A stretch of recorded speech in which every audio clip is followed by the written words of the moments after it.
l'obligation de vous informer nous exige bienvenue aimable internaute de la chaîne Nabino Bolingaramini RTL TV. Pélisou sur l'émission Nabino Masolo et Mboka. Invité Nabino Mokolalo, Boébi et Président Malam, bien que ça fait un bail. Le loi Andimi sous vraiment quand on s'est présenté.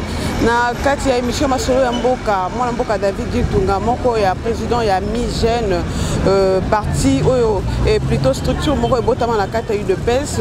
Moko du sous. Il y a Katia Lingomba Cash, de l'autre Kobeta Masolo par rapport à l'actualité. À la une des informations, dans la fuite, il y a Emmanuel Ramazani Chadari. Et moi, Emmanuel Ramazani Chadari, Ameka qui bongo koki makasi.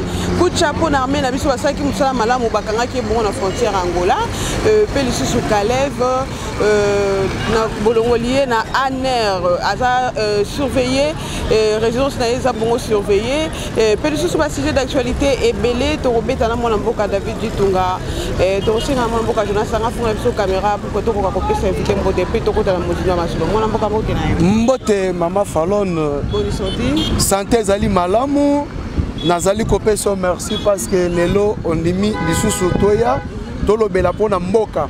Bonga ditunga na lobake que tant que Congo ezali Congo na kolala ka pongite po natika koloba pona intérêt ya mboka o ya ngai.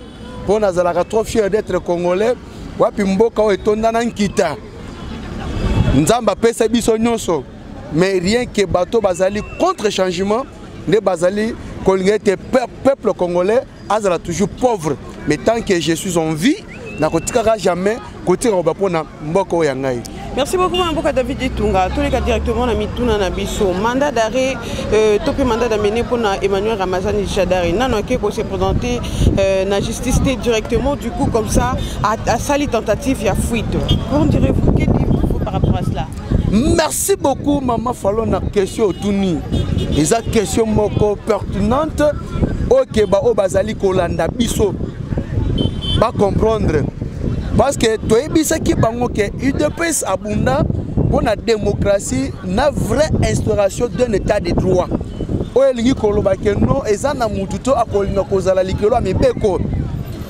Je crois que tout le monde qui le lenge mapona mesalama ki na 2018 wapi bandeko pendant 18 ans ba tambwisa mboka rien que na intérêt na bango et non que na intérêt ya peuple.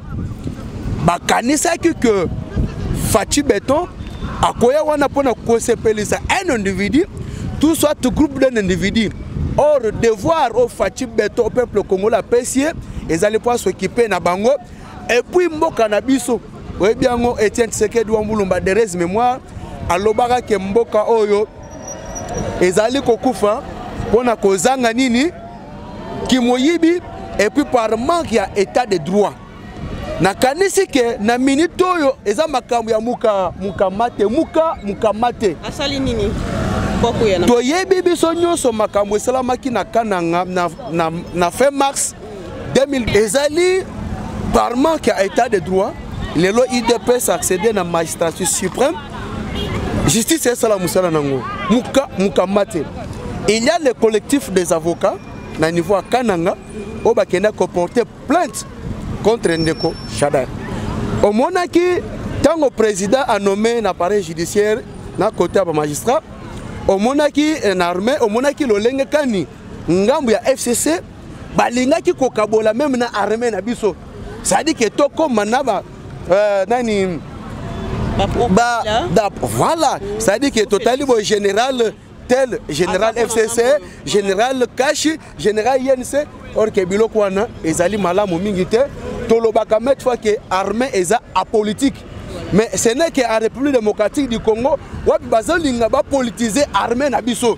Or que bazana au service de la nation. Alors, ils ont plein de qui déposé par hier. Et makambwane yindi nazo biso Maman Fallon. Moi na mai alinga nager mais elle jamais kabuna kabuna se boke la ko nager. Baba na ko mona lokola eza ba aventure. Lokola yokola na ko nager bien te. Le cola a yebaki qu'on nageait bien te, n'a mais qui qu'on nageait, boum la mort na frontière Angola, mukamate, zonga, nenga zali boye, kalamingite, osare, mukamate, Voilà, aux arrêts, Boukamati, mon Mboka David Itunga, révocation de Caleb Moutombe au niveau de ANR. Et ça dû à quoi? Merci beaucoup. Nabanza Kena Uchi Kolobake, ce n'est que la République démocratique du Congo. Maman, RDC est le pays au monde.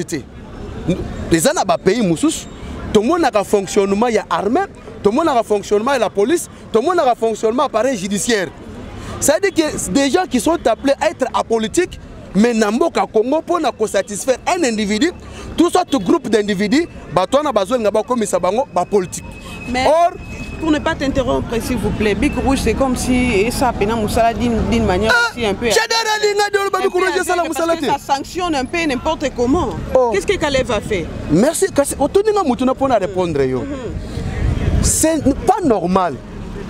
Quelqu'un qui est au service, il y a renseignement pour la République démocratique du Congo. Aucun de quoi afficher casquette, il y a cause à la partie politique, tout soit plateforme PPRD. Ce n'est pas normal les salariés, ce n'est qu'à la République démocratique du Congo. Vous êtes là pour le renseignement, na banguno bazo lingake basala mabe na peuple congolais, na musala wana bino bosanine. Pour anticiper bango, okoki ko bimisa casquette, il y a parti politique PPRD. Caleb a été révoqué de la NER, a commis chômeur local, tout n'est qu'à sende pour afficher tendance politique, il y a PPRD. Alors, na minute toujours le bas Aza citoyen, c'est simple. Il vient d'être dépouillé. Il vient d'être dépouillé parce que le premier vice-intérieur, Gilbert Kankonda, personne qui ordre, pourvu que nous, auto en a sécurisé, basani baruzo bango tous les temps tona ko zana sécurité na nazo biso ke abandi ko lenga abandi ko senga pardon obo pesa ngata ata 12 policiers comme ça ngamoko na bando ko sani ko futa bango ah mongo no zongwa. Il a travaillé quand même à Salam Moussala ya solo yo ondima na poche na yo obanda ko futa ba agent ya l'état baza ba agent ya l'état au service de la nation pour non mon niveau na ye soko yebi muto ayebi ke akamba institution de malam pour l'intérêt du peuple akobanga kobimandenge nini. Ça dit que lorsque vous allez se reprocher de quelque chose, non comment que nous maintenant je suis dans la sécurité, mais ceux qui ba evraki pour l'intérêt du peuple congolais le kola ba mona que non ko kanga batu ko tela kashoma la kashwa aya sama belé destination inconnue, c'est lui qui était le numéro 1. Oui, mais que souhait ya batuno so que non, il pas de la traduire la justice. Mais ngana lo bakango David dit tunga défenseur ya peuple, pe aigle blanc. Toute personne ou à la peuple congolais mabe, tôt ou tard à répondre kana ba action na yeto na ba acte na ye. Ezala même matin na pouvoir président féliciter un jour ba ko futango. O batangisa makila ba congolais. O bande ko nanga ba kufa lelo bana batika ba komba refélé. Lelo famille dispersée. Un responsable, mais pour satisfaire un individu, pour nga na mitunaka richesse nini monsieur Kabila ila biso na moka oyo. Pour diamant kuta yango, or akuta yango, kobata kuta yango. Mais biso moko peuple congolais, to comme pauvre, mais groupe d'un individu, baso comme ba riche. Ça dit que ba commission biso ba jeune, to maboko na biso, ezaka bo grand prêtre yonde, mais bango kuna baso mfama. Bana na bango vi malamu, biso to zaka grand prêtre yonde. Moi, David Itunga, moko ya balobeli ya peuple, Pélisou analyste politique. Quelle analyse faites-vous par rapport à raconte soit la réconciliation de Moïse Katumbi et Joseph Kabila? N'est-il pas qu'il y a une piège tendue? Mais ce qui est sénateur Kabila a ligné à ça la réconciliation, mais il devrait quand même compenser par sa propre famille. Tout le monde a tout en se disant que non, Bazaya, musée. C'est par là que tout le monde, le peuple congolais, a senti que non, il a vraiment l'affection. Mais ce qui peut-être. Ah bon, n'indimité. N'indimité que Kosimba. Parce que moi, je suis Moïse Katumbi, à lobby face à l'opposition républicaine. C'est-à-dire ceux qui font un béton à Salim Malam, à Betty Mabok. Ceux qui ont dit qu'ils ont bon côté pour l'intérêt du peuple. À Tolemisi Mungongo Naye, à lobby Boye. On se comprend. Maman, pour obi que Moïse Katumbi a 100% raïs. Nous avons ça dans ce qui est là, et puis, il a été le seul gouverneur pour dire non. Na M. Kabila pour nous combriquer troisième mandat. Or, Bakutana Kabazaka, ceux qui plus de 13. Bayokani, mais Banina Moussousou. na herba yokani ke ba sala sortie médiatique ba mususu basani bazongi sima il a été le seul. Francis Kalombo aussi était parmi parce qu'à l'obéla. Francis Kalombo azaka gouverneur était.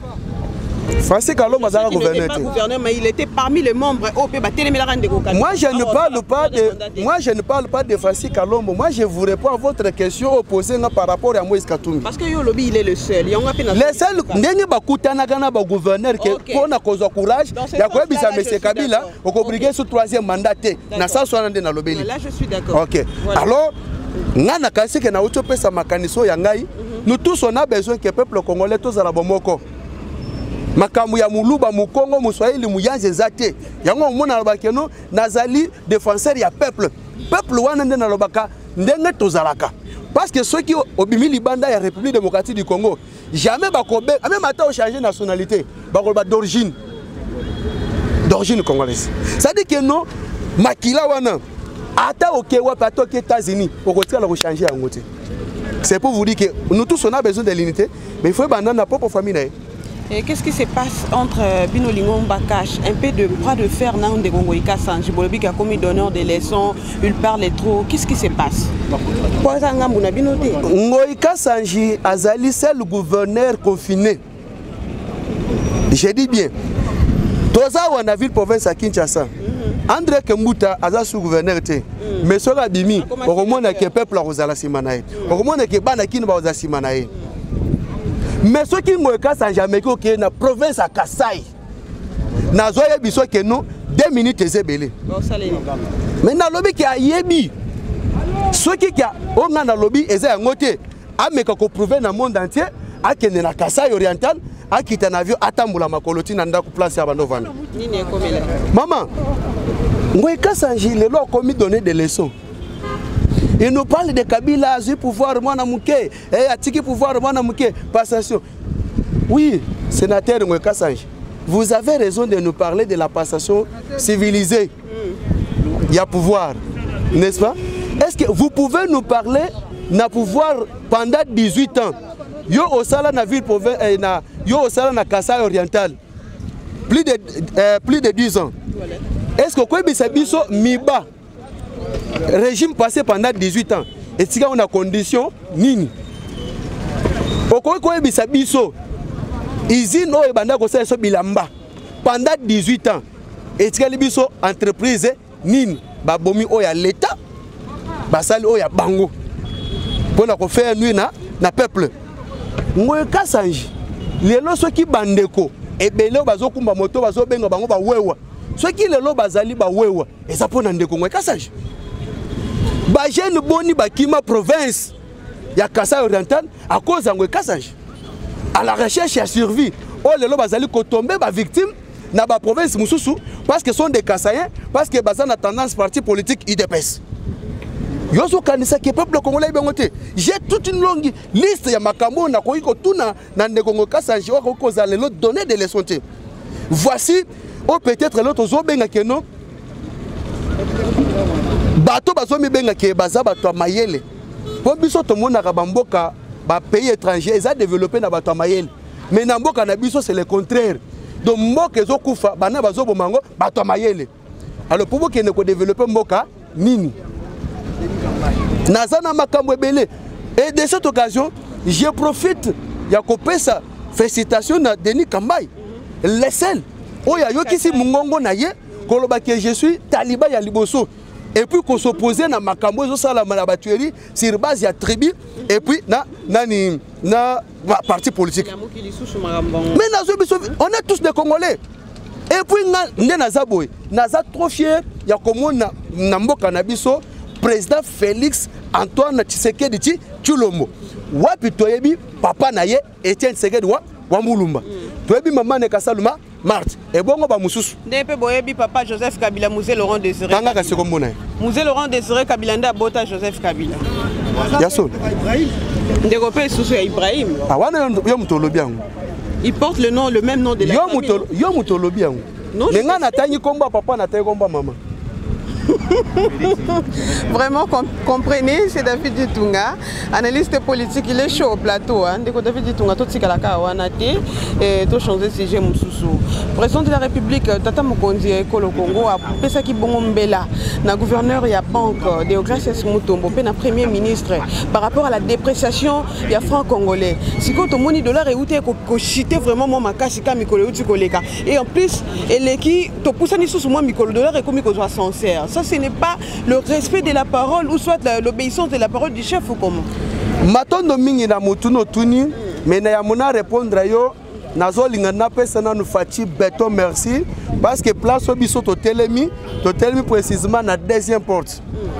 Ya Fikine voilà mingi na route ya Kikwit donzela oyo président de la République wazali ko œuvrer pour na intérêt ya peuple alobi que nous depuis Kasavu depuis Mobutu nzela oyo batikala jamais ko songer nzela Kikwit. Mais avec Fati Beton pouvoir, alors que Nzela il faut esalama pour 12 mois. Nzela o ezali ko sangisa, lemba, limete, makala, ngaba, kalam. Ezo kende ti donc ça dit que ezo sukati na 24. Comprendre ce que difficulté à transport. Il y a mutuazolo ngona mombele. Pour kende bandal, ando dépasser combien? Fati Beton Ozana pouvoir timokolo Jésus Saroya parce que le peuple congolais a si manao parce que tu as demandé ça une fois renouvelable le peuple maman bon ya kolonga poto tiana mais c'est le peuple qui va voter. Oui, mais c'est le même peuple qui a porté na motema na ye. Peuple a lobby que non pas question ko déplacer te vana wana yo so longolende. Autant pour sa micro. Parce que bazali deuxième bazali soko za na tembe bazali bande ko nanga bangana bazali na minute so to to longola ye to kotia nani. Il a déjà résolu la question sociale. Oh, on ne pense même pas. Attends, on a belé au sein la président Fati. C'est là non. C'est là non. C'est là que na répondre yo. Na répondre. La caméra voilà. Le régime 18 ans passé. Ba bongisa banzela te. Po biloko utaka na ba province. Biloko kolia utaka na ba province. Mais banzela ekufa.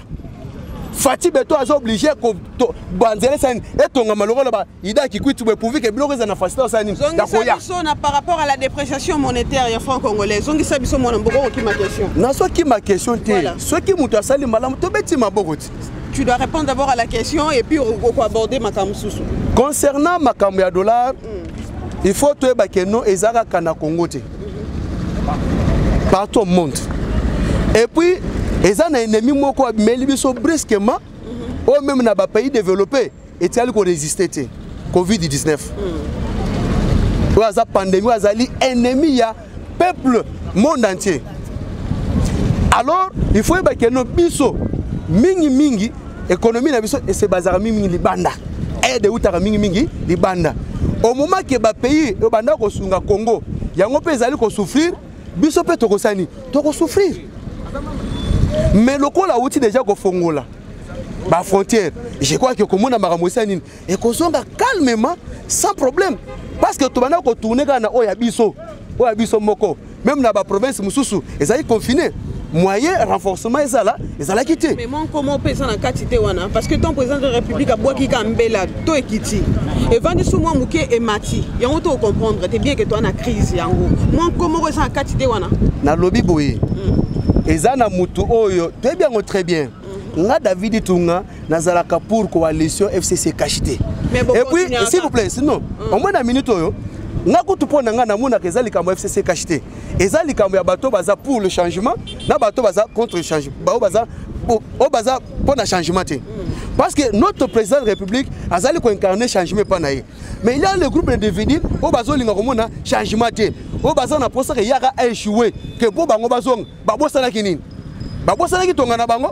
pendant 18 ans ni nango balinga ko salate ni nango bakoy ko salate que après bazong susu après maman Olive Ozong en 2023 elle est libre maman Olive a postulé ayaki ko maman Olive a postulé alors ba ki pa na yo maman Olive a postulé, c'est reconnu, il a déjà annoncé. Elle a déjà annoncé. Mais Aza congolaise, non? Aza citoyen, non? Il est libre, Azali comme. Mais la peuple vendissait déjà. On en a informé que maman Olive, candidat 2023. Mais toi, Moïse Katumbi to penani. Combat on a bon en face en 2023. Honorable député confiné. qui s'est dit président, mais laissez le monde confiné.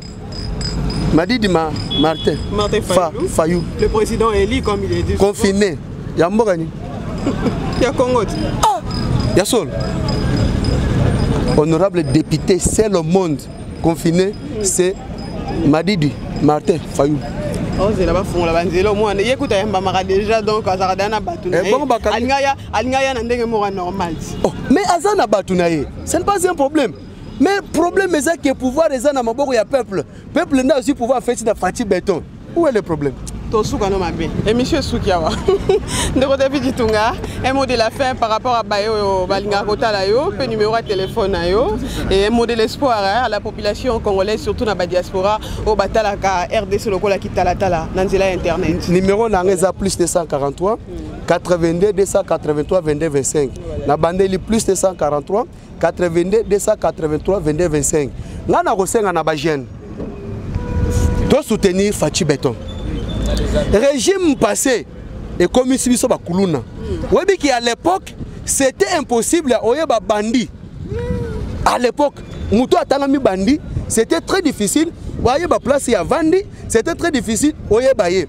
Mais régime 18 ans passé, ba yeli biso kuluna et puis kuluna bien identifié et puis kuluna pe ba yi place avandaka. Mais les lotos na mwana mboka malgré que otuni ngate. Mais l'habitant a sali lancement pour la reprise à Bakour. Au cas qui m'a le Fatih Pasteur. L'un sa bande classe que ayez confiance en Dieu, car vous êtes l'avenir de demain de ce pays. À qui n'a pas étudié à lobby, n'ayez pas peur. Ceux qui vous en allez loba, bon loba, parce que nala la capongite, nazarana posa, naka mbela nabino et zanine. C'est pourquoi moi je demande, marquez nos divergences politiques. Makamba tribalisme était. Nous tous sommes des Congolais. J'ai dit NON. Ozala Moussoïd, Ozala Moukongo, Ozala Moulouba, Ozala Mungala. Nous tous sommes des Congolais. Et puis de deux, biso ba gêne tout. To simba Fatih Béton na maboko. Musala o biso moko to za ba inspecteur na yango. Pourvu que tango lelo kuna kozala te, ekotika la pona intérêt à peuple. Mais so biso moko to bandi ko s'opposer na yango, okomona ke ekozala malamu mingi te. Nde onga na kosenga na peuple mingi ba jeune parce que on appelle na loba na za jeune il faut to mériter bo mboka na biso mais to ko mériter ondeni il faut to simba Fatih Béton. Autour mingi mboka na tona yo oyo siliko pesa biso tozo susumbala sima pona koyoka makanisi na yo kondongana na kati émission masolo ya mboka. Matondo mingi. Merci na Mboka bino ba sepela bo vota pe bo pona na bino Aerotech TV otali vidéo partagée, c'est bien bon le défenseur du peuple ndé tozala kinaye tondongani na makanisi pe apesi biso biyano na mituna na bandete bo sepeli bipai wa pezwa mi bino tikato pesa. Merci na balandi minene ya Aerotech TV na nzela émission na Masolo ya Mboka depuis France. Là je vois la famille toulousienne Noël Mbamatondo, le couple Mamouné et Papouné.